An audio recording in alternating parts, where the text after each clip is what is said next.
Hey guys, welcome back to my channel. So I wanted to show you how I propagate my Hoya cuttings. So all I did was I took some cuttings of my Hoya Crimson Queen, and this is one of my favorites. The variegation is stunning. It has like the pink and creamy white and green. And what you want to make sure is that you have enough stem when you're propagating your cuttings, because the new roots will grow from the stem. I honestly have propagated though with a really short stem, probably like that short, just because it was kind of like an emergency. I was trying to save some cuttings that had gotten root rot, and it honestly was successful. Roots did grow, but I do prefer having a longer stem just to provide more space for roots to grow. All right, so if you're interested in watching me propagate these cuttings, just keep on watching and we'll get into the video. So a really important step to propagating is having a very airy soil. So in this bowl, I have cacti mix, I have perlite, and I have orchid bark, and it's pretty much equal parts of each material. But I don't measure anything, I just eyeball it. And it's really important to have this really airy soil because that oxygen is going to really help those roots grow. You want there to be air circulating through the soil. The easiest way to rot out your stems is to have really soggy soil, and that's what I used to do because I didn't realize the soil needed to be really airy.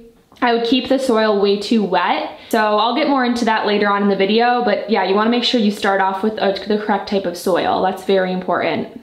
And then you'll just need these little nursery pots. I just reuse the ones I get from the garden center when I buy a plant, and I have them all lined with mesh. And this is important so that the soil doesn't just run out of the drainage holes in the bottom. So I just lay that in the bottom.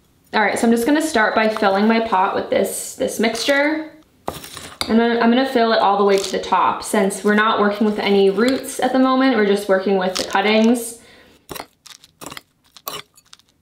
Okay, so now I'm just gonna start placing my Hoya cuttings into the soil. And it also does help to have more of a stem because it kind of anchors the cuttings into the soil better compared to having a really short stem. All right, that's all there is to it when it comes to potting up the Hoya cuttings. I'm just gonna do the second one and then I'll show you my propagation box.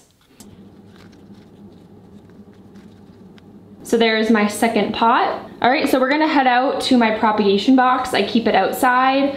I did make a complete propagation box video if you're interested, so I'll link that in the top right corner and in the description if you haven't watched that video yet. But let's head outside and I'll show you how I care for these plants and get the roots to grow. All right, so now we're outside, and what I do before I put the propagations into the box is I will thoroughly saturate the soil with water until water runs out of the drainage holes. All right, so now I have my propagations in the box. As you can see, I have a lot of propagations in here already. I don't water them with the watering can when they're actually in the box. They basically will get their moisture from me misting them, either with a spray bottle or with the mist setting on my hose. Because you don't, like I said before, you don't want the soil to be soggy. And the humidity is what's gonna really promote those roots to grow. That's the ideal environment for these Hoya cuttings. And I would recommend to check out my Hoya propagation box video, the original one, where I give a lot of details about making the box and the important factors that will help your cuttings root. If you guys have any questions, be sure to leave them down below. I would love to answer any questions you might have, and be sure to follow me on my Instagram. It's Juju Succulents. All right guys, thanks for watching, and I'll see you in the next video. Bye.